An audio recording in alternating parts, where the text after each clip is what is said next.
Hi everybody, this is Dr. Mike Blaney, bariatric surgeon in Augusta, Georgia. Today on our YouTube channel, we're going to answer some common questions that we get from our patients. The question today is, what is a mini gastric bypass?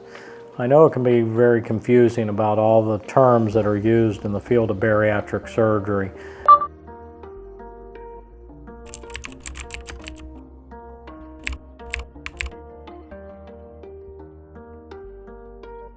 A mini gastric bypass is a gastric bypass with the exception, instead of two connections, there's only one connection.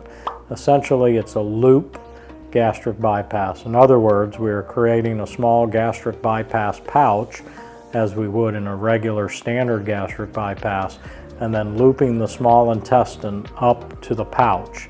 We are not dividing the intestine and then creating what's called a Roux-en-Y limb.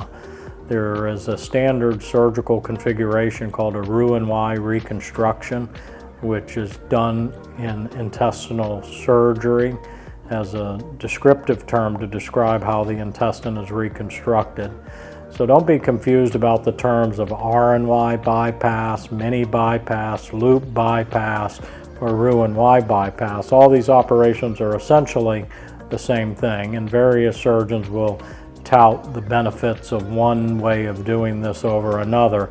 However, for the most part, the weight loss results are going to be fairly similar. You may also hear terms like SADIES for the duodenal switch, single anastomosis duodenal switch. This is essentially the same thing as a mini gastric bypass for the duodenal switch. Another question we often get asked is, why would somebody choose a mini gastric bypass over a standard Roux-en-Y gastric bypass? And to be honest with you, professionally, I really can't come up with any significant reason why I would do one over the other. The benefit of the Roux-en-Y over the mini gastric bypass, it's diverting the digestive juices from the stomach and pancreas away from the gastric bypass pouch. A common side effect or complication of the mini gastric bypass is bile reflux.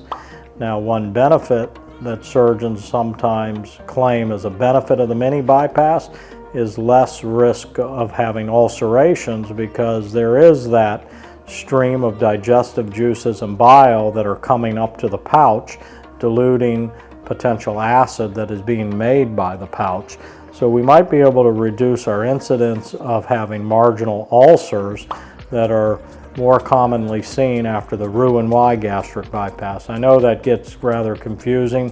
One would need to look at the anatomy of these various operations to understand where the digestive juices are flowing. However, I would recommend that you have this discussion with your operating surgeon on the benefits and disadvantages of one procedure over the other. Hope this answered your questions. We look forward to seeing you in our future YouTube videos.